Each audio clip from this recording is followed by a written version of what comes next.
अस्सलाम वालेकुम।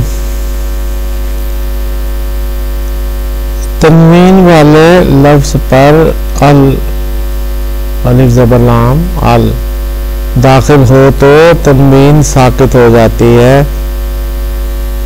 चुनाचे ऊपर की मिसाल से तुम समझ सकते हो।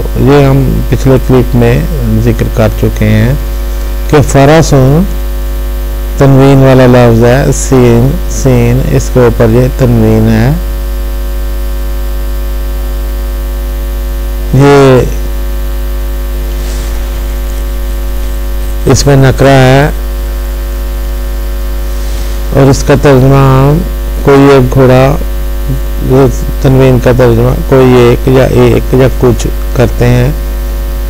लेकिन जब इसके साथ ये अलिफ ज़बर लाम अल का इजाफा किया जा रहा है तो इसके आखिरी हर्फ तनवीन की बजाय उसके ऊपर पेश आ जाती है। तो मखसूस घोड़ा, इसमें मार्फा कोई ख़ास घोड़ा,